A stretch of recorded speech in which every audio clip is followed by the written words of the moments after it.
like our friend Anthony Shahid or somebody else. But here's the deal. I understand completely those words because, see, every time I hear those words, I think about what a Jew in 1945 would have been saying about Adolf Hitler, right? Yeah. I mean, you know, if your people are being put into concentration camps and put in gas chambers, and then people are like burning them up and all the things. I mean, you'd have some horrible things to say against the people who are doing it to you. So, you know, I understand why a black person would not be able to get past the Willie Horton thing all that easily just because George H.W. Bush seems like a likable guy. And Barbara was a nice lady, okay? I mean, they were nice people, but they were part of a deception that was really bad, you know? Yeah. So, you know, now, like I say, those people were nothing compared to this guy. What this guy's doing, you know, because here's the thing. And again, I'm going to ask you to tell me how it sounds to you because, you know, when I hear that the man is attacking Harvard, okay, to me, I mean, that's, you know, universities are everything to me. And I understand that there are a lot of people in the country that think about, you know, being a trade person or a nurse's assistant or, you know, all the different kinds of things that a person can do that are things that are valued and good things. But, you know, I'm one of these guys that thinks everybody should go to Harvard. And the thing about it is, we got a guy who's trying to tear down Harvard. So when you hear he's trying to tear down Harvard, how does that sound to you? I don't think it's possible. I mean, people say a lot of different things, but I don't think it's possible to tear down Harvard. I don't think it's possible for him to dismantle maybe some of the smaller institutions, but not Harvard. I don't think it's going anywhere. I don't at all. Yeah. Yeah. And I don't think he can. It's ridiculous. I don't think he'll be successful. Yeah, he will not. Yeah. That's what I'm saying. Yeah. He will not be able to dismantle or tear it down or any of that. I think this is even ridiculous that we're even having to have this discussion. Yeah. And a lot of times, I'm just one of the people that I believe that a lot of the information that's put before us in the media is just a distraction from what we really should be focusing on. So, you know, while in the middle of the tornado and assisting those that were impacted by the tornado, then St. Louis City Police Board was being formed and people were being picked. And so here we are dealing with a chaotic, life-changing event, and then come on the other side of that, like, voila, right? Here, this is what we have. And so I truly feel that a lot of the information that we're seeing that's coming through the media, from Harvard, even from the attack on Iran, is just a face, a cover-up for what's really, even with the Elon Musk and Donald Trump catfighting on social media, I really feel that that is the cover-up, what is really going on behind the scenes to keep us distracted from what we should be paying attention to. And then we look up and it's like, whoa, when did they do that? And that's what I feel. So this Harvard thing, we know that some of the universities will lose funding, just like some of the hospitals are going to lose funding. We're here to pair Already? St. Luke's Yeah. and the pair is closing down. Yeah. So they're going to lose funding, but Harvard is not one of them that I feel. We say names, we call out, you know, well-known household names to keep a conversation going, to keep the distraction. That's what I feel. Yeah. You know. Now, Columbia is a big name like Harvard, and they caved in. They made a deal. they said, okay, we'll agree with you. We'll do what you ask.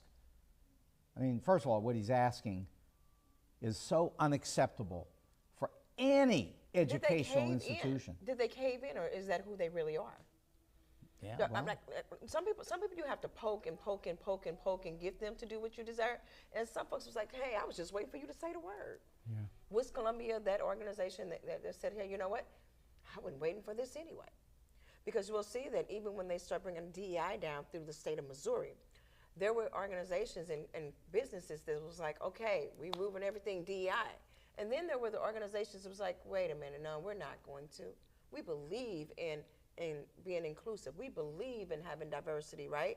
We believe that we should continue to employ and serve, you know, what our community look like. But then you have those other organizations like Target. It's like, okay, yeah, right away we're out. So is this who you really were and who you really are? And you was just waiting for that moment that you can, you know, pull the shades up. Because now is an opportunity for anybody that is against diversity, equity, inclusion, or any of that, to let their shades up and stick their head out. It's cool now. No question about it. I mean, if you take, like, I said Willie Horton, but then fast forward, and now instead of Willie Horton, we're talking about Glenn Youngkin in Virginia, who immediately came after critical race theory. And he used that to win the governorship of Virginia. I mean, he used it and he won. Now, if we use those things and you win, then what does that say about the American people? Tell me, what does it say? I'd say you've got a lot of white people out there who don't like black people. And it's not, it was white people, it was black people, it was immigrants that came in, right? People have, look at Candace, what's her name? Candace Owens. Sure. It's people that says, hey, I don't like the view of looking like the victim, because we're not victims per se. You know, we're not victims. So I get that. But when we buy into this critical race theory, people who buy into it, and it's real, but then you have this other set of people that are saying, no, it make us look like we're victimized, or it make white people feel like they're less than, or, you know, I was listening, let me go back to this. I was listening to a man say, hey, you know, it make us feel bad, something that I didn't really participate in. It was, you know, my grandfather, my grandfather before that. And so it made them feel bad to have this critical race theory taught in the classroom, or even however you choose to put the platform on. So my question is, you know, how do we come together, if it's even possible, where everyone can feel at harmony? And I don't think that's possible in this country. Well, I don't think it's just this country. I think I've finally come to the conclusion that it's humanity, and I'll tell you why. Exactly what you're describing. Any of these black people who don't want to feel victimized and are willing to jump on board with Donald Trump as a result of this, you know, claiming they don't want to feel victimized. The Jews did exactly this. There were a small group of Jews in the 1938 to 1945 period who collaborated with Hitler. They wore a star, and they wore a hat that showed that they were some kind of police person, and they helped to organize sending the other Jews off to the camps. And everybody knows that that's a true story. They existed. And there were even people in Germany who said, listen, Hitler wants to get some Jews, but not us, because we're Germans. You see? So all I'm saying is, I've heard this story before. You know, I don't feel sorry for those people at all. You know, if they bought into something that allows them to buddy up to some white guy that's really got some other bad motives in their heart, that's their fault, and they're going to get wherever they end up. It's not good, and I'm not surprised that there are people like that, because, like I say, the Jews did it when when millions were going into camps to die. And it happened in Africa. I mean, the only way you could have stole a group of people from Africa is if you had inside help. Right. So it happened. You know what I'm saying? Africa, it happened, like you said, underneath Hitler's administration. So, you know, and it's happening today. Oh, it absolutely it's happening is. Today. You look at what we have going on today with the different races. The St. Louis have elected a certain candidate, and then when the candidate get in, then all of a sudden there's some St. Louis people who look just like the candidate. And I'm not here, you know, I'm one of the people, all kinfolk ain't skinfolk, right? All skinfolk ain't kinfolk. And I get that, and sometimes we have to restructure, but it's happening today. It's the same type of energy where people right here in St. Louis are going against each other. When you would, like crabs in a bucket, when you would think that we would be coming together, you know, sitting at the table. When they did Project 2025, they went and someone sat behind a table and had a discussion where all of the people were not invited, only a select few. Why we can't do that here in St. Louis? Sit down and have a discussion that we can come together and get a plan for North St. Louis, for blacks in Missouri, blacks in St. Louis, blacks. We can't get that because we're too busy fighting. The same fight that our ancestors had when, over in Africa, when they were kidnapping and selling Africans to the white man. Or like you said, Jews, crossing out the Jews during that time. We have to, I don't even know if anything. I still believe, and I said this a couple of weeks ago, I still believe that there is more greater in the world than there is bad. But there's enough bad in the world that we see what we see right now, and it's not pleasing. It's not. Yeah. Well, first of all, the thing you have to do is you have to stand up and fight. I mean, you got to push back against these people. Let me get rid of this thing for a minute. This is, a problem. But let me say this. We have to push back against the people who act crazy. Okay? When white people do what they do, got to call it out. And I understand there are people who say, well, if you call it out too much, you're going to create so much bad feeling that you're going to have people at each other's throats all the time. Well, you know what? Sometimes you have to be at people's throats. Sometimes it's necessary. Sometimes it's part of democracy. Yeah. You know, I mean, I don't want to hurt anybody. I mean, when I say at each other's throats, I'm talking about verbally. Okay? I don't think that we need to be beating people up. But I do think we need to beat people up verbally. And I think, when you've got a president of the United States who is a convicted felon, I mean, the man's a convicted felon. And he also was found by a jury to have raped a woman, for which he has to pay that woman $100 million. Now, I understand white people are in denial on all of this, and they are white. His voters are mostly white.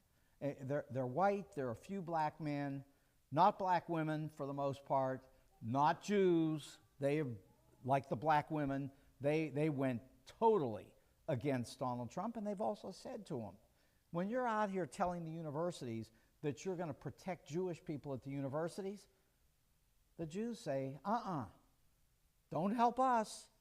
Go help somebody else. Don't help. We don't need your help. We don't want it. No, you've got to tell the story the way it is. I don't care how uncomfortable it makes people feel.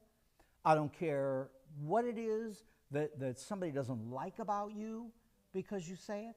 But I say this, if we don't talk about this when it's happening and push back against it, well then, what are we? What are we doing here? We have no purpose if we can't do that. I agree. Okay. I agree. We have to be able to push back against wrong if it's wrong, if we feel it's wrong. And most black people feel that way. And most Jewish people who are thinking about what Jews went through in the concentration camps, they're thinking about that. Okay? And that's why black women and Jews refused to get sucked in by Donald Trump and his lies. Because those lies, I mean, they've been everywhere we look. Every time he speaks, it's always a lie. Now, it just so happens that he's told one of the whoppers of all time with this crazy story about blowing up and obliterating that nuclear program. Because, see, here's the other thing, and I did this not only this year, I do it every year with my students, but there were these two political scientists, Scott Sagan and Kenneth Waltz. And a lot of people, they hear Sagan and they think it's Carl Sagan, but it's not. It's Scott, different family. At any rate, two professors who were experts in nuclear theory. And Scott Sagan said that you really should get rid of nuclear weapons. They're dangerous, they can blow up, people with bad intentions can trick us and get a hold of something and be dangerous. And so he said all that, and there's some sense to that. Sounds somewhat reasonable. And then also there was on the other side Kenneth Waltz, and he said, you know, we've got 9 countries right now that have nuclear weapons. And those 9 countries, they don't mess around with anybody. They're very cautious. I mean, 2 of them are India and Pakistan, who hate each other's guts, and sometimes they take a shot at each other, but then they think about it and they go back because they've got nuclear weapons. It's suicide if they use any of that. So they know that when they get into a fight, it's different than when somebody else does. And so, you know, it's just a different way of thinking about this. Now, I sort of boiled it down, but if that's the argument, and if Sagan is the guy who was most fearful of nuclear weapons, so then what did he say about Iran? And I'll tell you what he said, and he only said it 20 years ago, 2006. He said that if we made a deal with Iran, which Barack Obama did, of course, I guess he was black, so it doesn't count, right? But he made a deal. It was the same kind of deal that Bill Clinton made with the North Koreans. And the deal was, you know, if you'll back off of some of this stuff, we're going to help you. We're going to give you things. We're going to make your country's life better. Well, unfortunately, when George W. Bush became president, he ripped up the deal. Now, who else ripped up a deal like that? Who did? Tell me. Trump. Oh. Trump ripped up Obama's deal. Obama made a deal with Iran. Yeah. Trump becomes president, what, JCOP, whatever the letters are, ripped it up. Okay? Said, we're not doing that.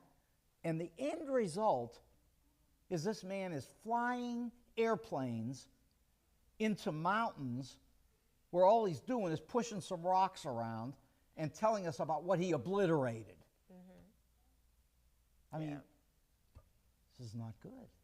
Yeah, and with the deal that President Obama made, I think the concern that I was reading was that with that deal, he provided more funding. So they felt this is the reason they felt like they wanted to rip up that particular deal is because it really just, it didn't stop what Iran was doing, but more so it prolonged it, right? They delayed it, but they were still going to do that. And then we were providing funding to them that would help them in the long run.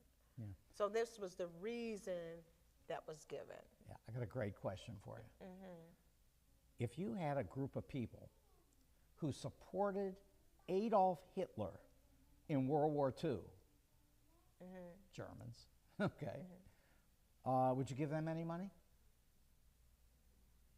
I don't think so. No. Well, okay, so the natural feeling would be, don't give money to the people who heiled Hitler, right? Except for one thing. We did give them the money, and we rebuilt their country. And today, they're a democracy, and on top of being a democracy, they're our friend. Now, do I trust that they love us to death? No, I don't know who they love or how much they love or anything else, but they are our friend on the world stage. And I guess the thing that the United States has learned, we're supposed to learn it, over the last 80 years since the end of World War II, is that you can give money to people, and you might say it's a bribe. In a way it is. Okay? We gave billions of dollars to the Japanese. They wanted to kill us. Are they our friend? They are. They're our friend. Now, are there people in Japan who are sitting around thinking, boy, I hate those Americans? There probably are some, okay? But the country is our friend. Egypt fought against Israel.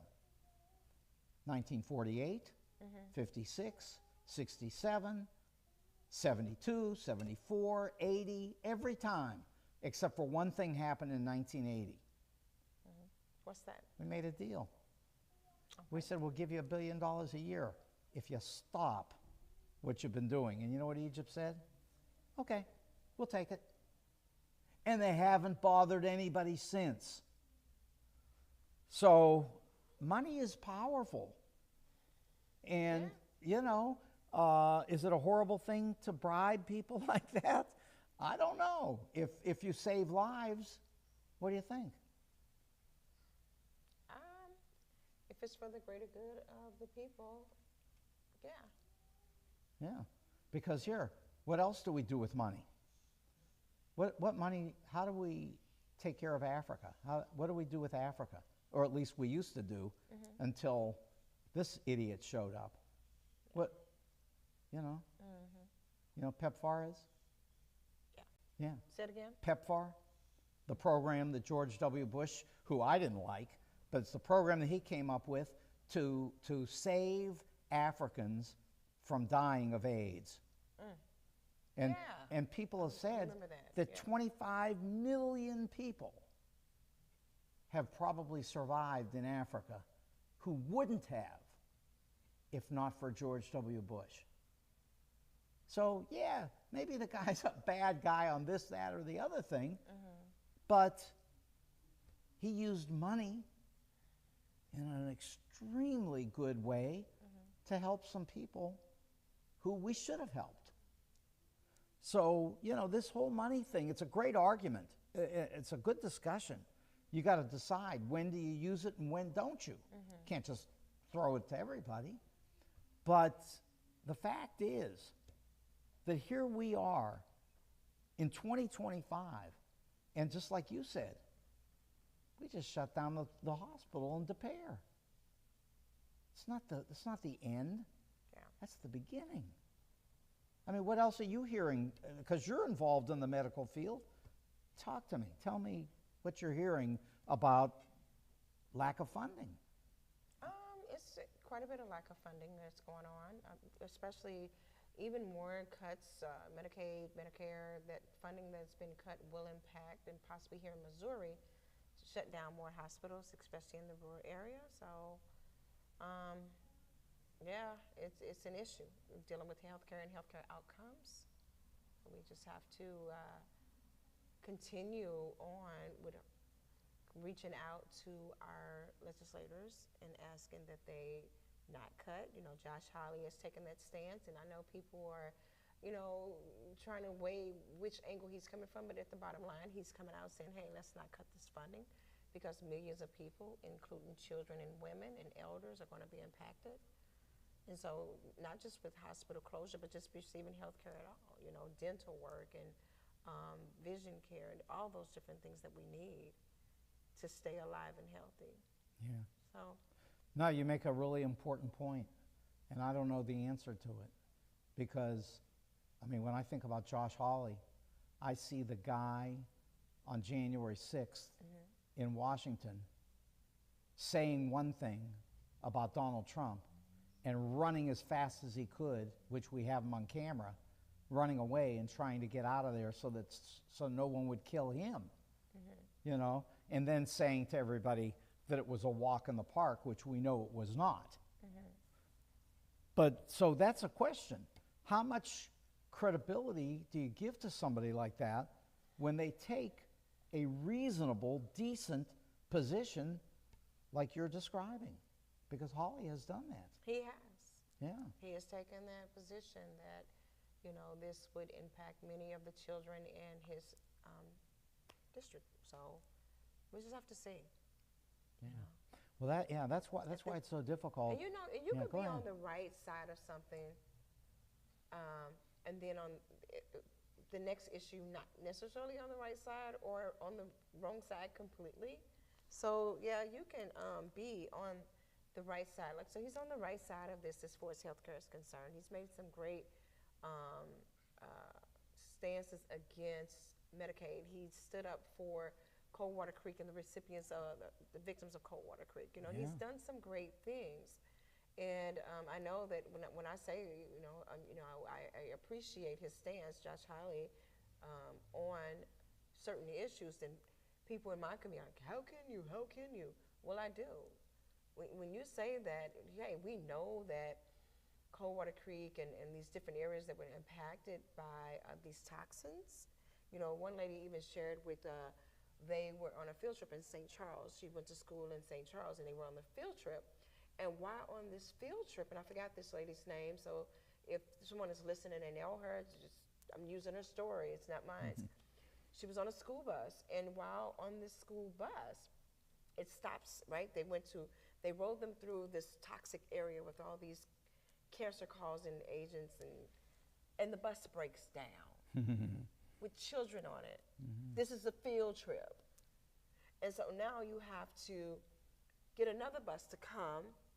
She said they put some, I don't know, plastic or something on their feet so they could get out and walk out in this area, this toxic area, and get on another bus to get to a safe space. So what do we know about them children? You know, what do we know? We know that Coldwater Creek, I can tell you personally, people that were born and raised in Florissant and some of the other areas, children were coming out with congenital births and were getting cancer, dying at an early age in their 30s and in their 40s. Yeah. And for Josh Hawley to take a stance with the elected officials and families who have been impacted like that, we have to look at, okay, people, you can't give them too many flowers. You just give them flowers where the flowers are due. And we say thank you for that.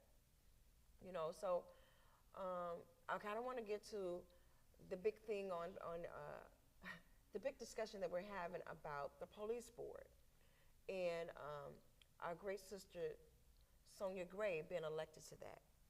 And then we have this minuscule conversation about if that, why was she elected, or what kind of risks it's going to put on, you know, the community because of, stop it.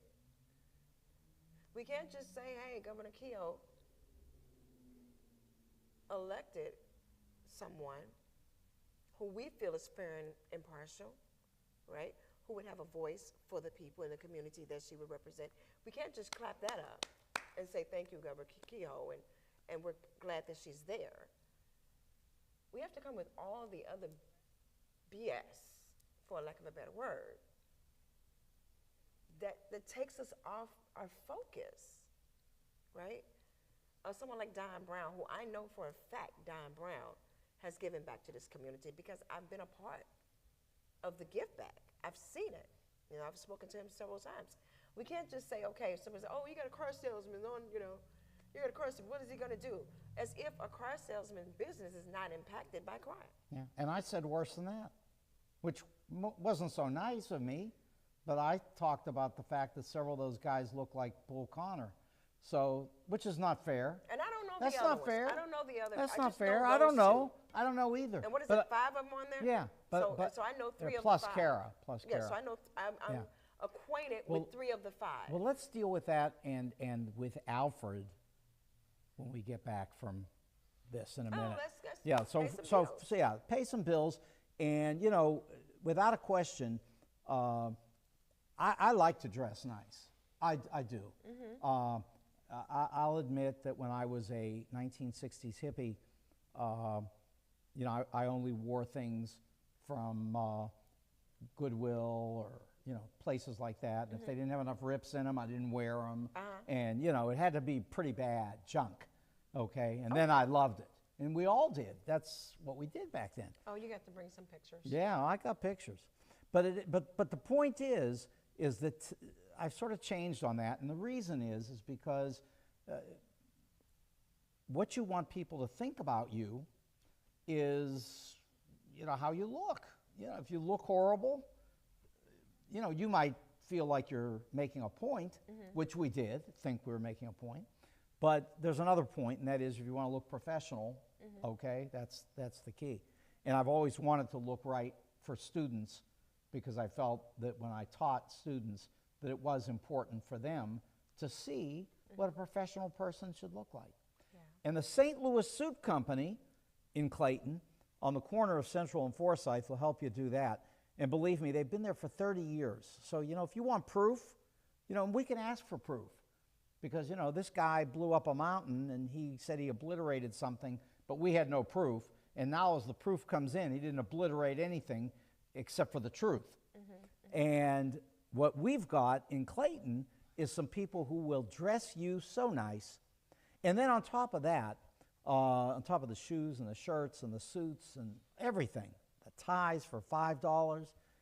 On top of all of that, if you're getting married, they are terrific on weddings.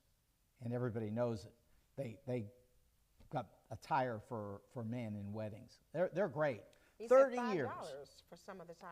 Yeah, $5. Yeah, how's that possible? That's But something. it is. Okay, that's the St. Louis Suit Company in Clayton. And, as I had Bosley laughing the other day because, he buys suits at the St. Louis Suit Company, and they talk about it. When I go up there, they say, yeah, your friend Bosley comes up here to buy suits. And they also know all of his fishing stories, too, which I don't know them all, but apparently there are some. Anyway, that's the St. Louis Suit Company in Clayton. Now, if you're looking for jewelry, you go to 4506 Hampton, and my friend Al and his son AJ have a great store filled with all kinds of great jewelry, cases and cases filled with jewelry. Some of them are things that they've designed, some of them are things that they've bought from other people. It's just a great jewelry business. And if you're looking for your next piece of jewelry, or you want to sell jewelry to them, or gold, or trade gold and coins, they do all of this at Jewels on Hampton, 4506 Hampton. I promise you, you will enjoy going up there and doing business with Al and his son AJ. They're great. Now, if you're looking for great Italian food, a lot of people go to the Hill. And that's fine. I understand. There's good food on the Hill. But if you head back west and you go to 141 in Olive, you're going to find Telena's, which, by the way, not 30 years. They've been there for 40 years. Now, how can you be anywhere for 40 years if your food isn't great? And it is great. It's the best Italian food. And a lot of people like different kinds of Italian food.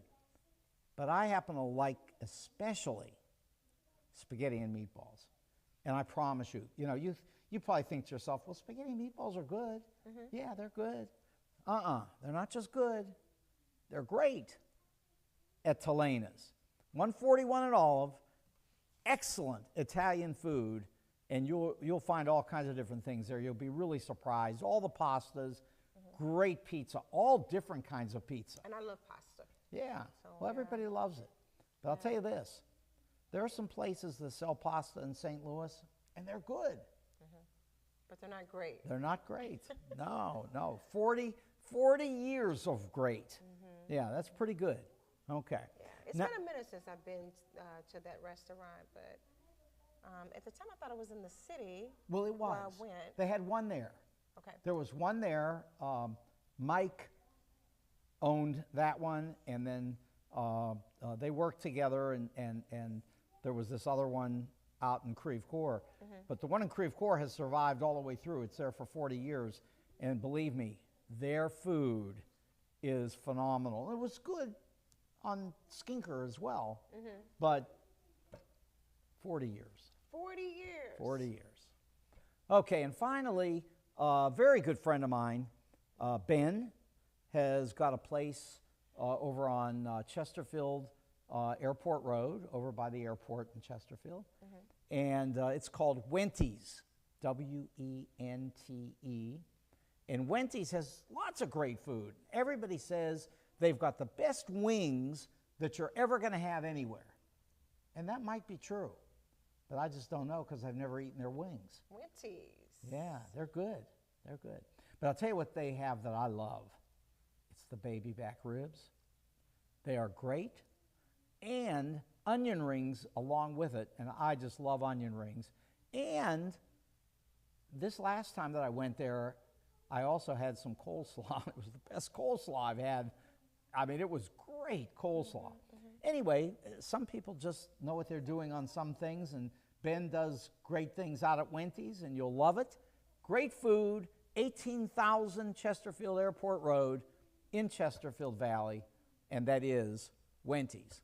Okay, so let's come back and talk here a second about the police board, and let's talk about the sheriff. I want to talk about the sheriff. But first of all, the police board, I don't really know anything bad about those people. I really don't. I say that they look like Bull Connor, and that's not really nice. But let me say this about it. Visual still is important, and there ought to be more than one black woman on that police board. More than one. Maybe there should be 3 black people and 2 white people on that board, and then what would the white people be afraid of? That the black people are going to come and arrest them? And we know that's not true. So, I mean, why aren't they doing the right thing? Because the right thing in the city would be to have 3 black people out of 5 on that board. Problem with Or that? at least 50-50. Well, if you it had- can't be if you had- 50-50, it so could be. If because you you can't had- have 2.5. You can have 2 blacks, 2 whites. Well, we could cut them in half. You can have 2 blacks, 2 whites, and an Asian or a Hispanic. you could do that. You could You could do that. right? Yeah. So there was another option there. It was just you could have 3 blacks or and 2 whites, but you could have had 2 blacks, 2 whites, and other. Or we could have even did better: a Hispanic, black, white, Asian, right? Because there's more than this is the melting pot here. This city. How about this? 3 blacks, an Asian, and a Hispanic, and no white people. And you explain to me, you think white people are going to suffer? I'm not going to say that they're going to suffer. And it's going to sound probably different for you, but why exclude them? Well, they've excluded black people for a couple hundred years minimum. But are we them? Well, I'm just saying. I mean, if you had these other people on the board, I mean, how do you know that they wouldn't be sympathetic to everybody as well? When people say to me, hey, Felicia, they wouldn't. But see, I can only be true to who I am. Yeah. Right? They wouldn't do that for you. They wouldn't do that for you. Well, if I start doing what they do, do I become someone else? Yeah, but I understand what you're saying. I don't want to do anything mean to any white people. I don't want to do them in. It's not about being mean. It's just about being fair and partial. That's it. Yeah. Well, my former partner, Onion Horton, we were together 25 years on the radio. And Onion used to say, if you're white in America and you haven't got anything, the blame's on you. This is an easy country for white people to get a bunch. It's not so easy if you're not white. But if you're white, it's awfully easy. So if you didn't get yours, there might have been something that you did to cause your failure. Because there are a lot of black people who have done nothing to get what they've been stuck with. And believe me, on Freeman's show, you know, Anthony and I keep swearing that we're going to talk about that book that he keeps bringing with him. Right. Let's just leave a segment just for the book. Right? Yeah, we need to. This is the discussion Yeah, on the book. we need to, because that's an important discussion. We won't get into it now, but I want to go back to what you just said about if you're white in America and you're struggling, then it's something you did. Because you and I know that in our classroom come many different colors. Sure. And I don't necessarily think that it's just something that someone did. Like I've met people of all colors, but mainly black and white, who have financially struggled. And I don't think that, you know, I think that and God knows I love me some Onion Hart, and I used to listen to him through my grandfather. But I don't think that is just, it's true in its entirety. Not in its entirety. You know what I'm saying? There's some times when, you know, even when the tornado hit, across the street from the church, Centennial Church, was a family, and I was shocked to see it was a white family sitting there. Neighborhood has been hit. I was like, I never even knew they lived in that home as many times as I've been there, right? And the home was like not a really nice home before the tornado hit, before the tornado came through. So I don't necessarily just believe that, you know, just because you're white America, then if you haven't got up and that's the illusion that has been planted in the minds of the people. And the minute that group understand, because for some reason they bought into this notion that they're better than the next based on skin color, some of them have. But when we get out of that mindset that we're better than the next based on skin color, or this person should have got up because you're white in America, no.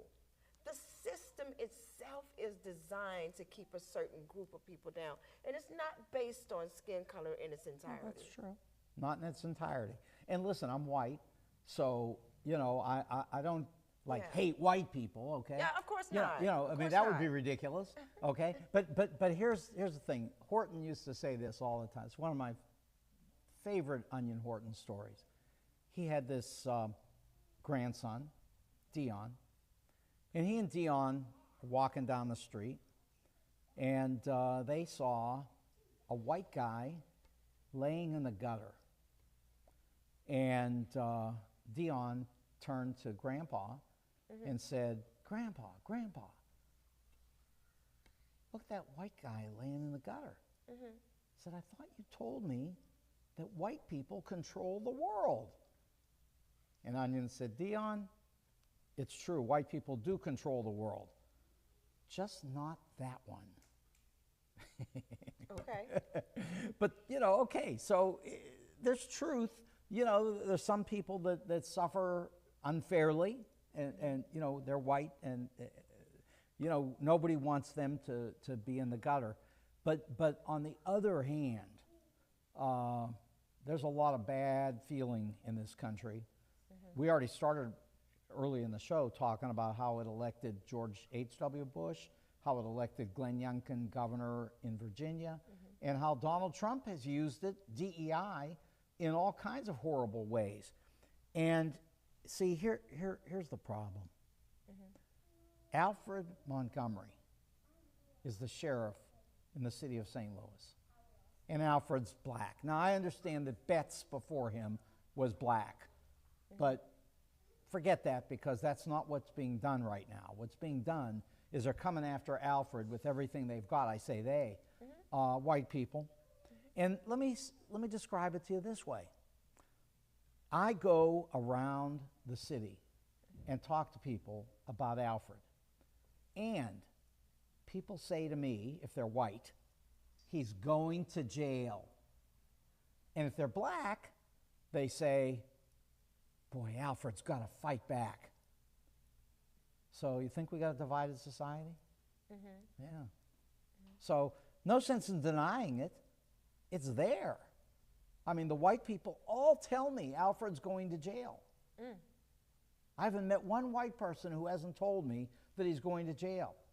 I've asked them what Alfred did, and they mentioned something vaguely about a car that he bought, which I happen to know that that's a car that a lot of the different people in government in St. Louis have a car like that. Mm-hmm. And the only thing different about Alfred's car is that he bought the least expensive model of the cars that all the rest of the people are buying. But it doesn't matter because Alfred got a new car and they're losing their minds. The Attorney General Bailey of the state of Missouri today is saying that Alfred must be removed from office because he's got a car. There's something wrong here. Yeah, there's something wrong. I mean, you know, and Alfred wants to come on. He's at a press conference right now. Mm-hmm. He may be out of the conference by now, but at 4 o'clock today he was in that press conference, and they're raking him over the coals. But Alfred's not scared, and he is not running away. I mean, Alfred is not only standing up and defending himself, but he went out weeks ago and got himself the best legal advice that he could get from Judge David Mason. And you know what? When I say to white people, Judge David Mason, and talk about who he is, you know what they say? So what? They don't care. Yeah. This man's black. They know that. Yeah. Well, I'm just going to say this. The people elected the sheriff, and the same way they elected Kim Gardner. Yeah. And the same way they elected several other officials. But the thing about what happens is that when certain groups of people decide that no, we don't want you in place, the people vote doesn't matter. And that's the part that I have a concern with. If the person is doing something wrong, illegal, corrupt, I see, we have to, to remove that person from office. But I'm just wondering what is the agenda behind it all. I think we know.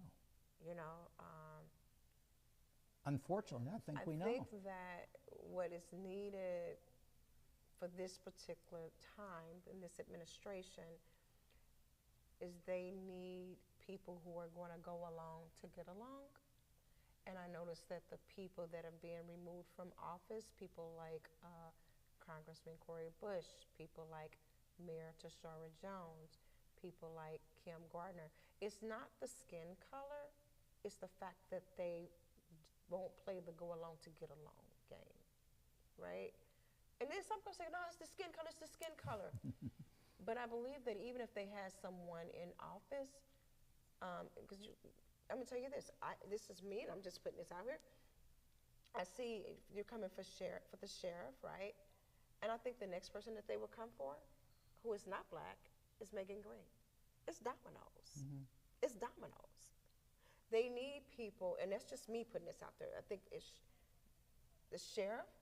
Hey, next thing we know, they're going to be focused on how, because they already started. They already started trying to see what angles and what can we say about Megan Green to get her out of it.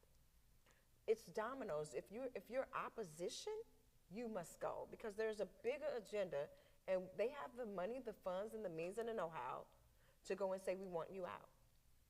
And they will remove this person who has been voted in and elected by the people, and remove them by any means necessary. That's just how it goes. Yeah.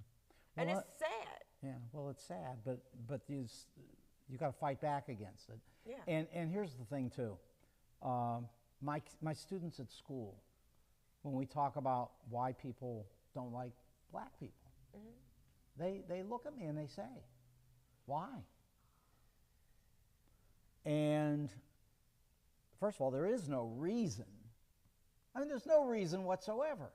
I mean, you know, if you don't like somebody with red hair, well, you just don't like somebody with red hair. But I mean, how far do you want to go with it? We've gone a lot further than just not liking somebody with red hair. But here's the other point. You bring up Megan Green. Megan Green is Jewish. And I say to my kids in class, I say, why don't they like you? I don't know. Why don't they like me? Why would somebody want to put me in a concentration camp and gas me and burn me up? What's that about? And I don't know what's wrong with people. I can't answer that. There's no answer to those questions. But I will say that are there people coming after Megan Green? Probably so. And they've already started. Yeah, Her I and know. Alderwoman Sonia, they started for her, but you know, of course, it didn't work. She won her election. So what they need on that alderman board, what they need across the city, is to have people in place that are not going to cause that opposition for whatever this agenda is. And we don't know what the agenda is, right? We have access to Project 2020-25. So is it being played out here in St. Louis City, right? We don't really know what the agenda, because unlike well, how many us, people read it? Unlike us, right? We have these conversations and we put them all on Facebook for everyone to see. You know, we got to make this grand announcement on what we plan to do, when they just come out and roll out the plan. The plan that was started 40 years ago. Well, I have this plan. 50 years ago, 60 years ago. I have this plan. We got to go. I plan to go. Okay. It's 23, it's 1 hour. Okay, we'll be back Thursday, and I think we might have Alfred.